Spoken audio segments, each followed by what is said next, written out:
وفاقی Soon Valley Development Programme Mister Khushab,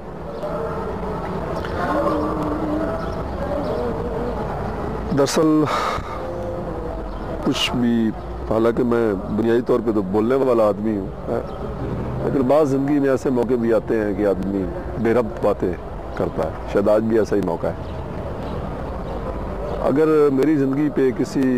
انسان نے بڑا سب سے زیادہ اثر ڈالا ہے تو میں یہ سمجھتا ہوں کہ وہ ڈاکٹر صاحب کی ذات تھی۔ سب سے پہلے تو میں اپنے ابا جی نے میری زندگی پہ جو اثر ڈالا تھا، اس کی وجہ سے میری زندگی میں بڑی تبدیلی آئیں، ایک نفسیاتی، لیکن جو سمجھدار زندگی ہے میری 28 27 29 سال کے بعد کی، اس میں ڈاکٹر صاحب کی شخصیت کا بڑا اثر تھا۔ انہی کے ہی سب کام دیکھ کے، انہی کے ہی سب کارنامے دیکھ کے تو میں نے اپنی زندگی کو تبدیل کیا، اور ایک جو طے ہوئی ڈگر تھی صحافت اور ادب اور فلسفہ، اس کو چھوڑا اور ایک گاؤں میں جا کے بیٹھ کے کوشش کر رہا ہوں، گرچہ میں سمجھتا ہوں کہ میری کوشش جو ہے وہ اس طرح تو کامیاب نہیں ہے جس طرح اس کو ہونا چاہیے تھا، اس میں میری اپنی بھی غلطیاں ہیں کچھ، لیکن یہ کہ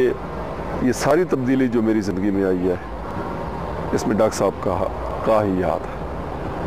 ایک صاحب تھے کسی زمانے میں، ان کو پڑھا سید علی عباس جلال پوری، ان کی وجہ سے زندگی میں بڑی تبدیلی آئی،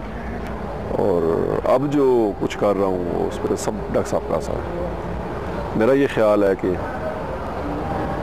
جو ریفارمرز اور یا مورلسٹ کی ایک آخری نسل تھی، جس میں اب پروفیسر قرار اللہ انہیں صحت دے، شاید ڈاکٹر صاحب کے پاس بچنے جانے والے آخری آدمی ہیں پاکستان کی حد تک، تو میرے خیال میں جیسے فوکو یاما نے کہا تھا it is end of history. اس کے بعد جو ہے نا، اب نظریات کو عمل میں لانا اور اس کے لیے جدوجہد کرنا، شاید اب یہ روایت ختم ہو گئی ہے۔ ڈاکٹر صاحب اس روایت کے شاید آخری زندہ آدمی تھے۔ اللہ کرے کہ اب اس کے بعد کی نسلیں جو ہیں وہ اس سلسلے کو قائم رکھیں، لیکن لگتا نہیں۔ بہت شکریہ۔